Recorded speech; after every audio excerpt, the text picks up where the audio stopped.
Okay, so we're back. We're on to our next philosopher. And you may have noticed that things have got a little bit more difficult with Immanuel Kant. There's perhaps a certain lack of clarity with Kant, but we can get past that by placing him in analogy with the previous thinkers that we have looked at. And there's been a gradual sort of movement away, step by step, from the Thomist thesis that we have direct access to being. Some persons object, well, we cannot have direct access to being because consider the example of two railroad tracks that converge at the horizon. And so our access to the to being when we uh, look at the railroad tracks is inaccurate. So we don't have access to being. Well, then the obvious rejoinder to that is, well, how is it that we know that the train tracks don't in fact converge at the horizon? They appear to do so, but if we were to walk to that point on the train tracks, actually they would be apart from one another and be perfectly, we can expect, suitable for a train to pass over them. We can only know that if we actually have access to being, right? Okay, so one can have access to being or reality in more or less perfect ways, right? Your perspective might not be the right one to apprehend reality immediately, but you might have to change your perspective in order to get at it. Descartes moved away from that idea by interposing ideas of the mind, what we today call representations, between ourselves and the things that we relate to. So for Descartes, there's a third domain, as it were, there's a third set of entities between your mind and external reality. There's your mind itself, there are the ideas. Now, the ideas do occur within what is called the Cartesian theater of consciousness today. And then there's what's beyond that Cartesian theater of consciousness entirely, and that is the external world. All right? And we didn't talk about Locke's epistemology, but he follows on Descartes. He agrees that what you're immediately related to is the idea in your mind. As far as what's uh, beyond that idea, he says that's something I know not what. It's something. We need something to cause these ideas, but we don't know what it is. Okay, fine. Berkeley says not only do we not know what it is, it doesn't even exist, as Bishop Berkeley, who we didn't get to study in this course. We had a look at David Hume, and David Hume is also skeptical about the existence of an external world.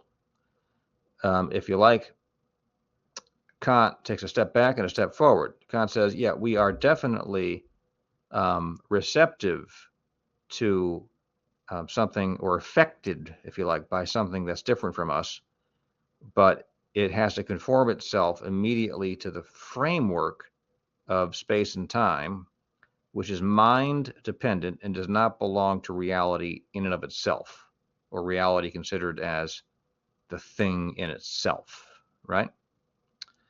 And further, when we begin to think about things that appear within space and time, we have to bring our own categories of judgment that are part of the equipment of the mind in order to synthesize, is his word, materials within the pure manifold of intuition, and thereby constitute an object of knowledge. Okay? Object of knowledge, right? Not objective, object of knowledge. So when you're looking at a tree, well, what is that? I mean, in itself, you can't say. That could be the manifestation of one eternal, undifferentiated substance behind the appearances, and it's just manifesting itself in a diversity of beings: trees, grass, sky, uh, clouds, the moon, the sun, so on and so forth. Or there could be something that is a singular, concrete particular, right? Um, that in of itself, or in itself, is not spatiotemporal, right? But which has some kind of relationship to the tree as such. And which of those two is the case? Kant says you can't know. So you might as well just give up. The most you can have is knowledge of appearances. Okay. So this created a whole movement in philosophy. And I pointed out there are still Kantians today. at his time, a group of thinkers responded to Kant, who later came to be called German idealists. All right? And we're going to talk about them today. The most prominent, the most famous of the German idealists is Georg Wilhelm Friedrich Hegel. So I guess George Frederick William is how we get that in English. George Frederick William Hegel. And now the first slide I have here, it's hard to read that. It says Hegel logic, the dialectical self-determination of the concept. Okay? And I chose a screen here that looks like it has something to do with logic. So we'll get into some of the history right now. Let's just dive right into it. So as it's nice to do, let's just discover a couple of very brief biographical notes. If you want to learn more about him, you can just look him up at the Stanford Encyclopedia of Philosophy, and they'll fill in the gaps between these dots here. So Hegel was born in 1770 in Stuttgart. I actually made a trip there for a Hegel conference, believe it or not. And from 1788 through 1793, Hegel attended a Lutheran seminary, right? So that's where they would train people to be a Lutheran minister. So that was basically his undergraduate experience. We would think of it that way. It's fairly clear, if you read his biography, he never had any intention of becoming a minister, okay? But he wanted a college education, so this was his only way of getting one, and so that's what he did. By the way, the seminary was in Tübingen. I've also been there, believe it or not, even lived there. Not in Stuttgart. Okay. So he did get a general education there and did as much reading and philosophy as he could. Nonetheless, while there, of course, he was compelled to study Lutheran theology, and perhaps there he laid the foundation for what ultimately turns into a very positive but qualified evaluation of Christianity, which he later captured in the doctrine. It's both positive and qualified. In the doctrine that Christianity itself captures in symbols what philosophy grasps in a more perfect way with pure concepts. So it's sort of a backhanded compliment to Christianity, right? You might say that St. Thomas Aquinas appropriated Aristotle for the purpose of strengthening Christendom, whereas Hegel, he appropriates Christianity in order to strengthen Aristotelianism. Think about that formulation, because I think it gets something across, and maybe you'll appreciate that by the end of this lecture. So now Hegel, he was a close associate of his younger colleague, F.W.J. Schelling. So they like to have, the Germans at that time like to give their kids three names. So Friedrich Wilhelm Johann Schelling. All right? They both followed Johann Gottlieb Fichte, his two first names, in taking up central concepts of Kant's critical philosophy. So all these thinkers have both a positive and a critical reaction to Kant. They think Kant laid the foundation for all future philosophy, but that one had to engage with his project critically and fix it, really. Okay. So Schelling and Hegel co-edited a philosophical journal called Critical Journal of Philosophy in the years 1802-1803, which is a fairly brief collaboration, but boy, was that influential historically, okay? There are, I don't know how many Hegel scholars, there are hundreds, thousands. And there are still, particularly in Germany, still many followers of Schelling. He's a major metaphysician, and, if this were a German introduction to philosophy, I don't know, maybe they would expect a little a lecture on Schelling. Here in the U.S., he's hardly studied at all, which I think is too bad, actually. He's quite a deep thinker. So Schelling published extensively in the 1790s, and he won significant fame for himself. Okay, so he was sort of a young phenom. This all happened, I think he published his first book at the age of 22 or something, right? And his books apparently sold, and he got a good reputation. So Hegel refused to publish a major book until much later, in 1807, when he published The Phenomenology of Spirit. That's his first major book. He did publish a book called Faith and Knowledge. Oh, no, I'm wrong about that. On the difference between the Schellingian and Fichtean systems of philosophy. We call that the Differenzschrift, the writing on difference. And that was, I think, 1798. All right. But that was effectively a youthful work, so you don't have to pay too much attention to that. The Hegel that we people study and look upon as the great historical figure begins with the publication of the Phenomenology of Spirit in 1807. It was complete in 1806. So if you read that, you'll open the preface. There you find this reference to a philosophy in which there's a night, or a philosophy that refers to a night in which all cows are black. That is a philosophy that eliminates the differences between all things and in which nothing positive can be stated, so therefore a false philosophy. So Schelling took this to be a criticism of himself, and their friendship more or less ended. Schelling wrote him a letter, and then Hegel wrote an apologetic letter in which he said he was Schelling's letter was rather tersely worded, but Hegel's response was, well, I was criticizing some of your followers, not you. That wasn't good enough for Schelling. That was sufficient indication that he actually was criticizing Schelling, and so that was the end of that friendship.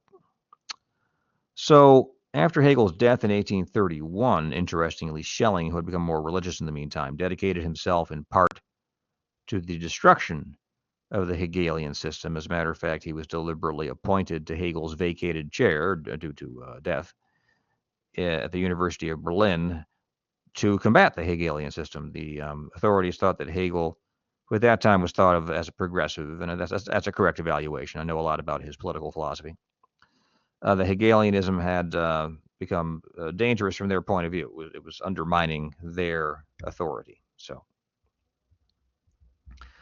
Hegel's first jobs, prior to his association with Schelling, were as a tutor. So he had a couple of tutor posts. This enabled him to enjoy free access to his employer's extensive libraries. So that's where he got a lot of his education, believe it or not. So here he imbibed the spirit of Hellenism, and especially the philosophy of Aristotle, whom he praised in various publications at every opportunity.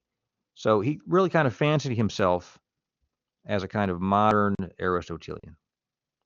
So after Aquinas, Hegel, well, I said that. So after completing the phenomenology of spirit, G means Geist, and that translates spirit, Hegel became a newspaper editor where he was able to immerse himself in contemporary political and social developments.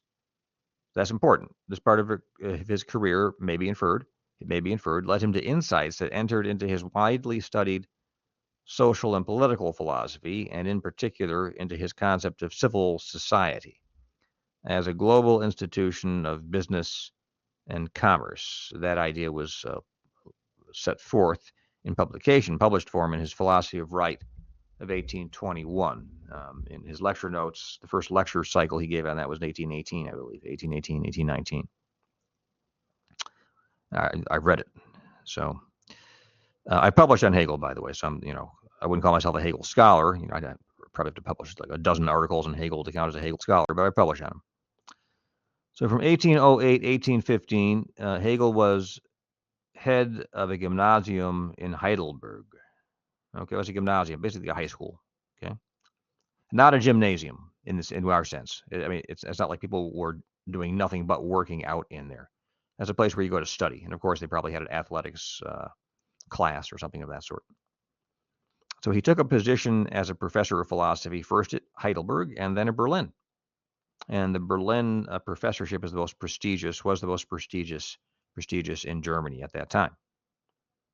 Today, that's an interesting question. I think the Heidelberg would, so maybe one of the chairs in Heidelberg would be the most prestigious. It's hard to say. So his Science of Logic, which is actually published in two parts, 1813, 1816, cemented his reputation as the most famous living philosopher. He died of cholera in 1831, the same day as his illegitimate son, Ludwig Fischer, whom he had partially raised in his own home. So there were tensions between the illegitimate son and the legitimate sons, which is Ludwig Fischer left in something of a huff because I believe his father refused to pay for his college education. Okay. and he joins the Dutch army. And yeah, he either was killed. No, I believe he died of a sickness as well, the same day as his dad. Some people dispute that fact, but the better source I have is that they died on the same day. Okay, so let's look at Hegel's logic, because this is a key into the entire system, and the next lecture will cover a little piece of his phenomenology of spirit, a chapter which has come to fascinate people for decades. For decades, is a chapter on desire. Talk about that tomorrow. So let's talk about logic in general. If we talk about logic in general, we'll get a key into how Hegel thinks about logic, okay? So logic in general, up to the time of Hegel, had been understood as the science of the norms of thought. So a norm has to do with distinguishing between what's correct and what's incorrect, right? What's right and what's wrong. In the area of morals, what's right and what's wrong. Okay. So in logic, if you conform to logical norms, norms for forming judgments and drawing inferences, then your reasoning is, in some sense, correct, even if it falls short of truth. That is knowledge of reality. At least you're conforming to the norms of logic. You follow? It may be a false judgment, but if the judgment is well formed and you link it to another judgment so that a conclusion follows from the two, at least you have one thing going for you, namely you have respected the basic laws of logic on its formal side. You just have to work at producing judgments which are actually true about reality. So Hegel accepts this understanding of logic, but adds to it. For Hegel, if you are thinking truly logically, in the fullest possible sense, then you are thinking the truth about reality. In order to do this, one must think in a way that unifies, and here's a technical idea, that unifies form and content. Okay, so now we need to think about the unification of form and content. Once you get that, then you have you've stepped into Hegel's house, so to speak, and are beginning to make yourself at home. So how can we now think about the unification of form and content? Okay. So if you think about an argumentative form, like one I taught you at the beginning of the course, modus ponens. So if P, Q, P, therefore Q, right? If it is raining, the streets will be wet. It is raining, therefore the streets will be wet, excuse me. So traditional logic treated this as a pure form to which one could add or fill in content in the form of statements that have truth values. If Plato is a man, then he is mortal. Plato is a man, therefore he is mortal. Okay? So, by the way, that's strictly speaking. Now we'll leave that as it is. I'm not going to comment on that further. So Hegel points out correctly that logical form itself has content. So what about that bit up there? If P, Q, P, therefore Q. How do we understand that? What is that? Well, it has to have content. If it has any meaning whatsoever, right? So it's an argument form which can be instantiated by an infinite number of possible arguments, right? Any propositions P and Q respectively can help us form an argument that would be a real argument, right? Most of them silly sounding, but a real argument. Okay, so that argument form, nonetheless, has a certain kind of intelligibility. I mean, we understand that that is the form of a certain type of argument, and that we could form actual arguments by substituting real statements for P and Q, respectively, right? Okay. So this logical form has content. So, for example, the form of modus ponens is itself, to take this further, it's a subject of sorts of the property of validity. So it has to have content. It can't have properties unless it is something with content that's intelligible that can have or not have properties. Okay? All right. Now, another observation. So it has content insofar as if one thinks in accordance with modus ponens, which is a valid argument form, then one's thinking fulfills at least one condition for being what thinking ought to be. Okay, so thinking has a content. All right?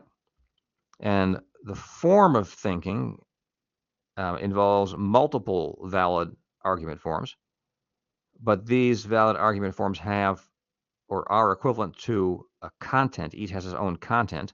You can distinguish modus ponens from modus tollens, from disjunctive syllogism from conjunctive syllogism, and so on. Okay? And if you think in accordance with these logical forms, then your thinking is correct, and you have risen to a certain level of what thinking ought to be. You ought to be thinking in accordance with valid argument forms and not invalid argument forms. Okay. So long as you are,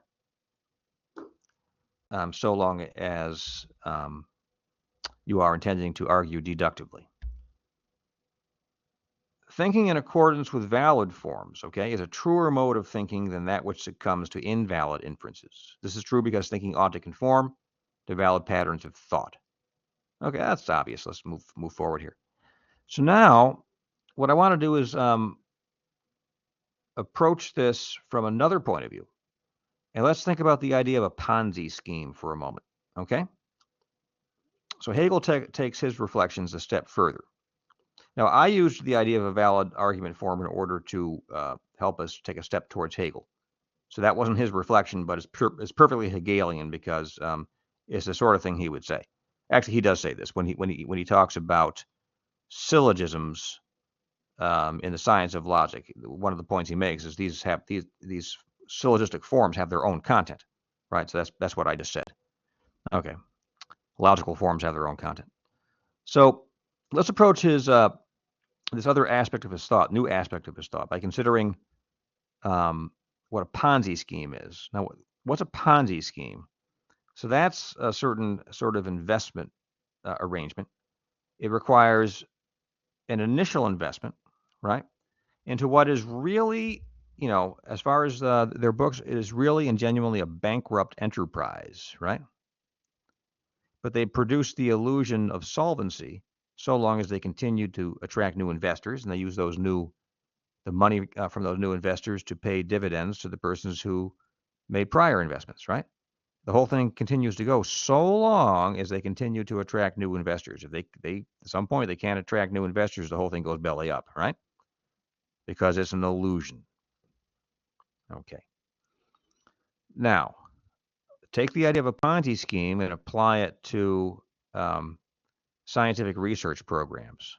This is the sort of idea that can upset people, but here we go. Philosophy of science can upset people, I have to say, because sometimes people have a kind of religious attitude towards science, and if you point out that that attitude is inappropriate, people can get upset. Here we go. So some have accused some areas of research as operating in the manner analogous to a Ponzi scheme. Let's think about this. The founders of the area of research make an initial investment of time into a certain set of basic principles. For some reason, they get funded, right? Maybe a good reason. It looked promising. And then subsequent generations of researchers carry on the project, even in the face of mounting counter evidence, in response to which they win applause if they come up with what is, in effect, an ad hoc hypothesis to save the original set of principles. All right, so let's think about this. So there was this thing called string theory, and they're trying to save it. And let's go beyond that. Forget about string theory. There's Einstein's relativity theory, right? And that's absolutely established as an essential piece of what they call modern physics. So by that they mean contemporary physics since about 1905 or so, when Einstein and Niels Bohr began publishing their seminal papers. All right. So what's happened is that a man named Lee Smolin, so I'm not an astrophysicist, so I have to cite him, Smolin, he points out that the Einsteinian equations would predict that the mass of the galaxies that we observe would have to be significantly greater in order for them not to fly apart. And they're not flying apart, and they ought to have flown apart by now. They haven't done so. But the mass that was required is simply not visible. So the theory, on the basis of the theory, we could predict that we would find a certain amount of visible mass in these galaxies in the universe, but that prediction that we would find a certain amount of visible mass did not work out. That amount of visible mass necessary to account for the galaxies not flying apart is not present. Okay, so since the prediction failed, we have a reason to reject the original theory. But the difficulty is now is that, you know, literally thousands of people have invested in this, and they have prestigious positions in astrophysics departments and physics departments all across the entire globe at this point. And so these people, because of their adherence to this theory and that their reputations rely upon this, are loath to say, oh, well, I guess it's wrong. Okay. So what happened is someone came up with the idea of dark matter. Now, for dark matter, there is no observational evidence for its existence, and further, by definition, it does not appear in the periodic table. Okay, so it can't enter into chemical interactions with anything, and in fact, they can't assign it any positive properties other than, darn it, it just has to be there and exert a gravitational influence, which would account for the fact that these galaxies are holding together. All right, fine. So that looks like an ad hoc hypothesis. We don't want to give up our theory, so we'll just make up this ghost, call it dark matter. Don't ask me to observe it. It's dark. And in fact, you're in the wrong if you ask me to observe it. I defined it from dark. I defined it as dark from the get. And it saves my theory. You all just can go home. There's nothing to see here, sort of thing. Okay? So what would Hegel say about this? And by the way, maybe they'll make some discovery and discover there is dark matter. But they have to say something positive about it before this works out. That's what I would say. So Hegelian would look at this situation and find a certain methodological insufficiency in it. He'd basically say this theory has failed. There's a mathematician and basically a physicist. He has an undergraduate degree in physics and a PhD in mathematics. His name is Dr. Wolfgang Smith, but he's completely educated in physics. He's a master of the subject. He pursues this line of attack, so you can look him up. So this leads us to the idea of philosophizing without presuppositions. Is it possible to think without making any presuppositions whatsoever? Well, that's an interesting question. Okay. So now we're going to come back to this idea of the unity of form and content. Okay. So form and content have to be unified from the beginning, and you're thinking, well, there's a beginning, there has to be a presupposition. However, Hegel insists the beginning must be free of all presuppositions, else one runs the risk of ending up in a kind of theoretical Ponzi scheme. Now, it's a really tall order.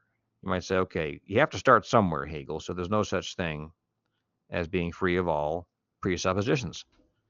Okay, I'll show you how he tries to get out of this. So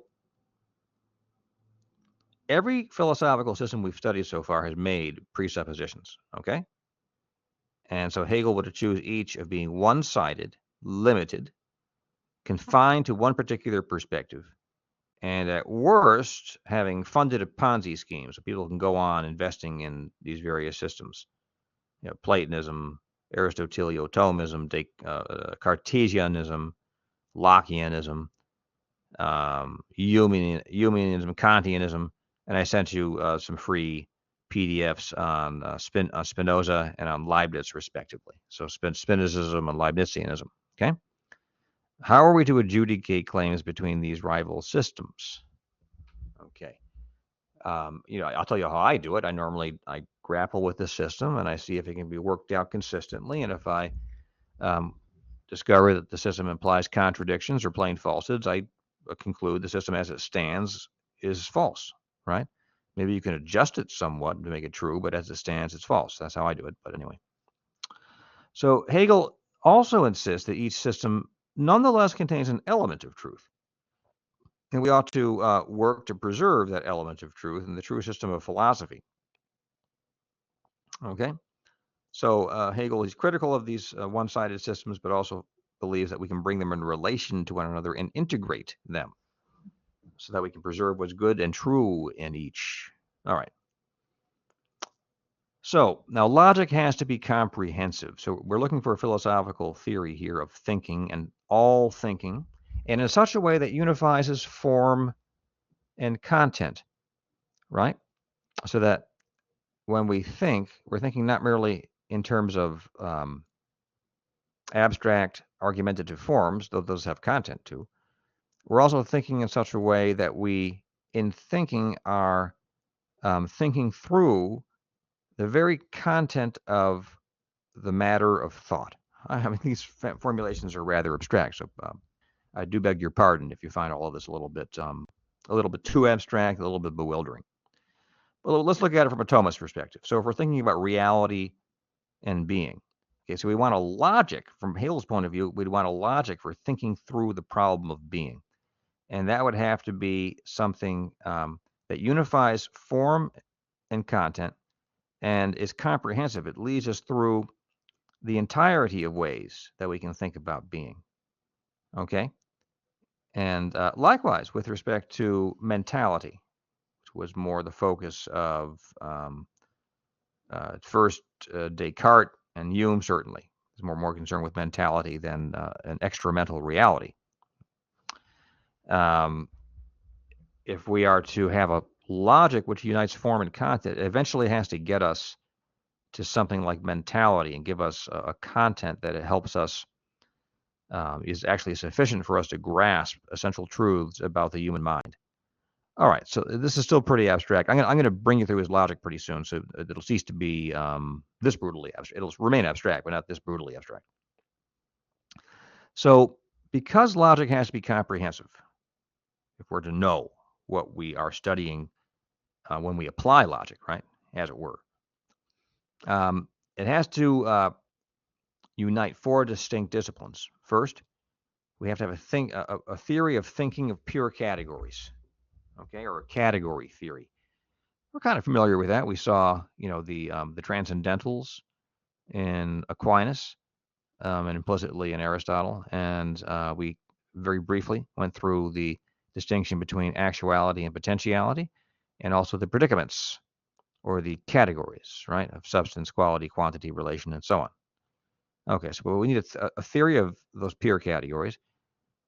We need to have a theory of the categorical structure of all possible objects. Those two things come at once. So we have a theory of categories. That is a theory of the structure of all possible objects, because how could an object be structured in any way other than in accordance with the very categories which are the necessary condition for the possibility of there being anything intelligible given to a mind whatsoever. Whatever exists has to conform to the basic categories of thought. For example, it has to be one thing that's different from other things and self-identical, enter into cause-effect relationships, be something that has properties, okay, and so on. So the third thing he points out is this has to be a theory of the pure structure of self-consciousness. So we'll come back to that. But what is it to be a self-conscious being, and what is its structure? I mean, how is it that you're conscious of yourself? Do you distinguish yourself from yourself? Look at yourself opposite yourself? Does that make any sense? Can an orange distinguish itself from itself, and you have an orange and then suddenly another orange pops into existence opposite itself? It doesn't make any sense. So self-consciousness is a bit of a puzzle, so we'll come back to that. Fourth, it is a speculative theology. That is, this category theory is ultimately going to turn into a theory of God's thoughts about reality before the moment of, so to speak, creation. Okay? So now you're thinking, okay, so in accordance with the scheme of this course, Hegel would be a theistic supernaturalist. Not quite, because those categories that enter into God's self-conscious thinking of himself, one and all, without reserve, enter into the structuring of nature and of human history and human civilizations and cultures. All right. So, fourth, logic is an exposition of God thinking himself, right? No, I already put that in there. I'm sorry. I'm not so it's 4 things, guys. Pardon me for repeating myself. There's a flaw in the slides there. I'll get rid of that.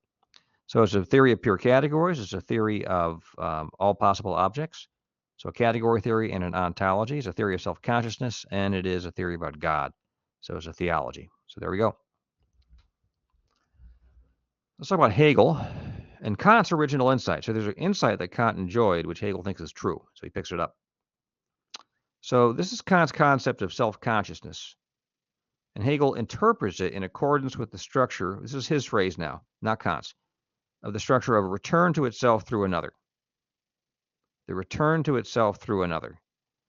So this means that one is only conscious of one's self in virtue of being conscious of an object or a person, right? You're only conscious of yourself in virtue of being conscious of an object or person. So when you see an object, you place yourself under the obligation of identifying that object correctly, okay? And knowing the object sufficiently well that you can use it, and if it's the kind of object that's an object of scientific analysis, analyzing it and laying bare its essence. If you are in contact with a human being, then you place upon yourself the duty to treat that person in accordance with the respect due to a bearer of rights. Okay? That all makes sense? Okay. So you're only conscious of yourself insofar as you're conscious of duties and rights. So the conscious is intrinsically normative. It occurs, self-consciousness, I should say, is intrinsically normative. It actualizes in the consciousness of my having a duty to think what is true and to respect the rights of others, not to mention to exercise and act on my duties. Okay? Good. So that's that. That's Kant's discovery. Does that make any sense?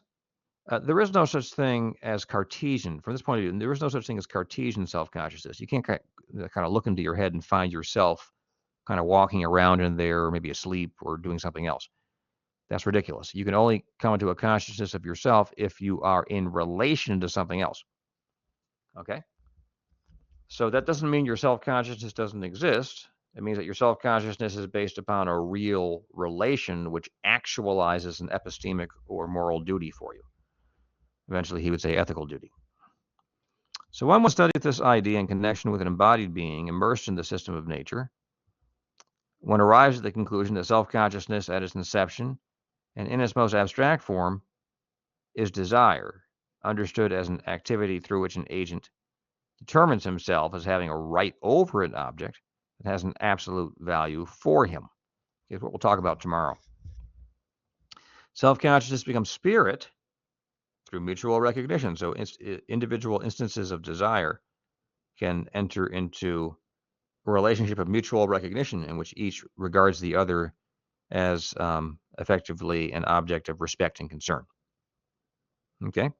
That bootstraps all the participants up to the level of socially objective agents who are bearers of rights, subject to duties, and oriented by basic values. For example, justice, love, the good of the state, beauty, friendship with God, and all that. Okay, but this last bullet point, this is about what goes beyond the logic. So I wanted to give you that so you have a picture where Hegel is headed. Let's bring it back into the logic now.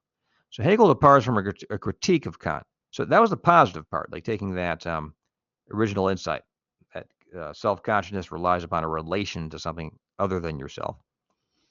But then Hegel has a critique.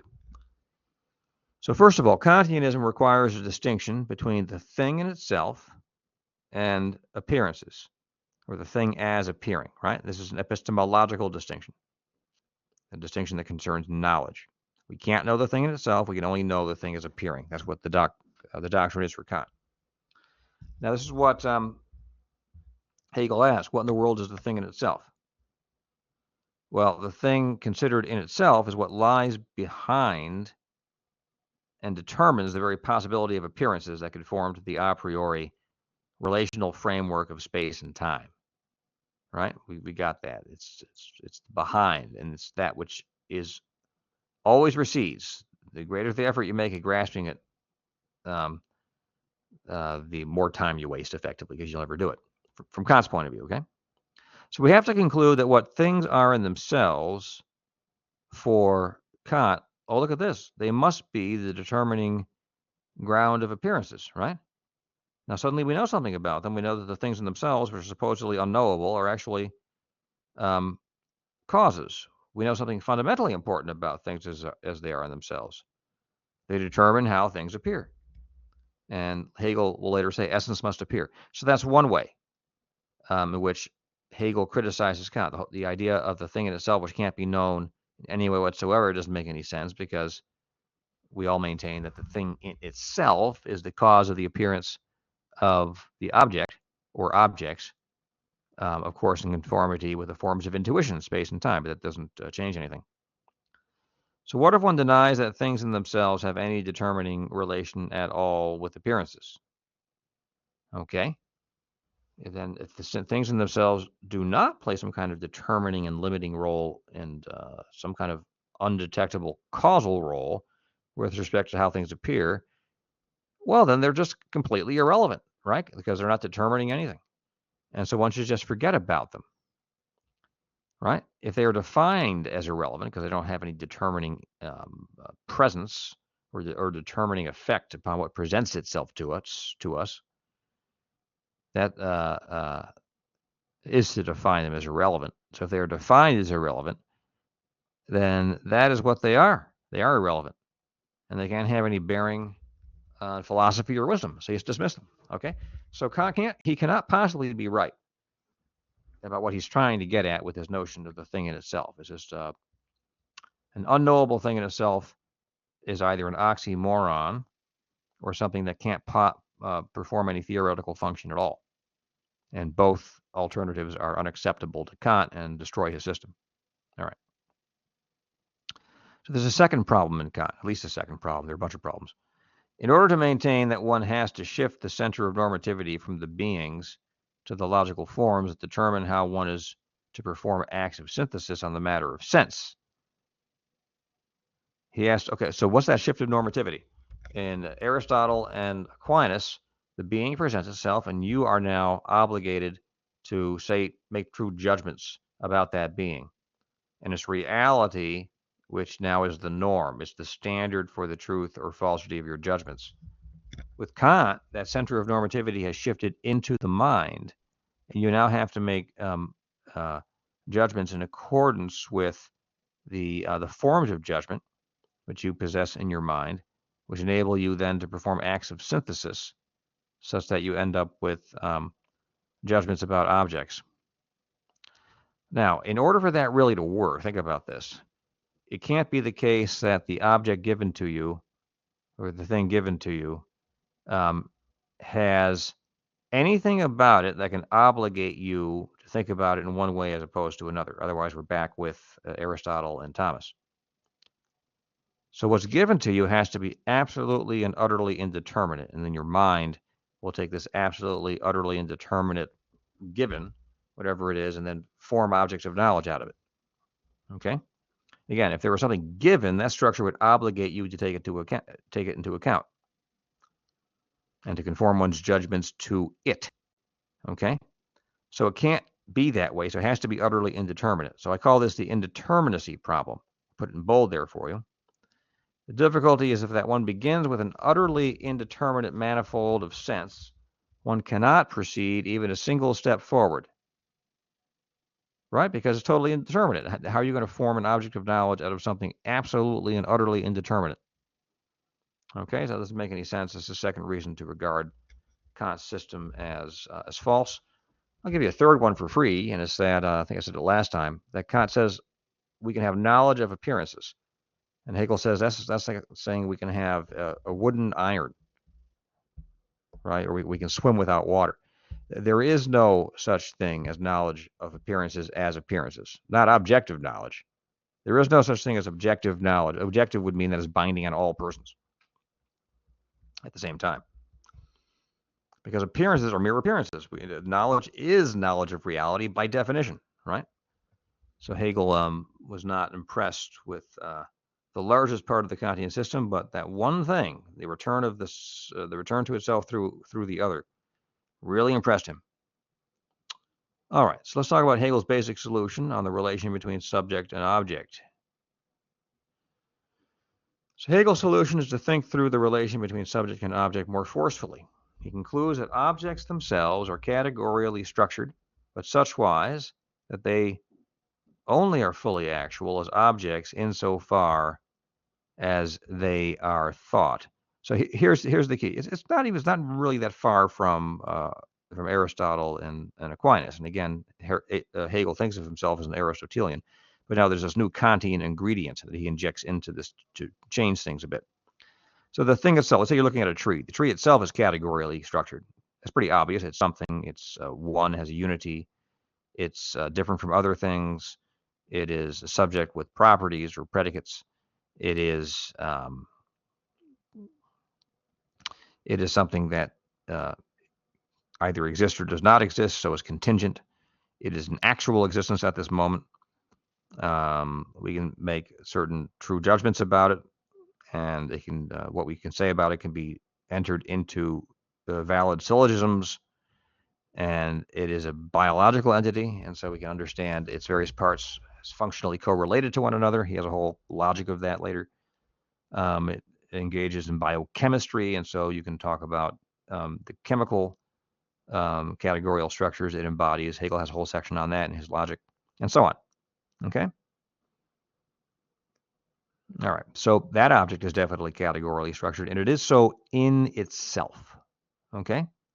And so when we come into contact with it, what we do is we actualize the categorical structure that's latent in the object and bring it into actuality in our own consciousness. And that, after a fashion, that actualizes the tree. A tree is most fully itself. It's most fully being a tree, believe it or not, when it has been comprehended by a philosopher. I know it sounds crazy, but think about it. If it has that categorical structure, the categorical structure is kind of latent in the tree, and the tree can't do anything to think about it. But when Hegel thinks about it, or a Hegelian philosopher thinks about it, suddenly the tree achieves full actuality.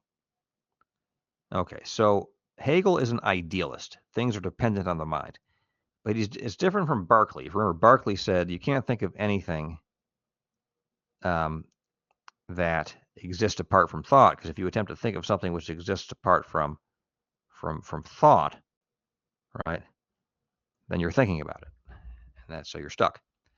So what Hegel says is, no, there are things that are now existing, and we're not thinking about them. Not in any specificity. Like there's some asteroid somewhere floating around and we don't know its actual properties, right? He says these things, like that asteroid and literally trillions of other things, they have the structure of being external to themselves. That is, they are, if you like, alienated is not the right word, not quite the right word, but we can use that word for the moment. They're alienated from themselves. They're external to themselves. Insofar as their inmost essence, their categorical structure is not something that these things can bring to light and entertain because they don't have minds, but we can do that, okay? And when we do that, we actualize these things. Okay, so either you think that's completely insane or this is a stroke of genius, which will solve all the problems we have been wrestling with in this course. All right, I'm closer to the latter of those two.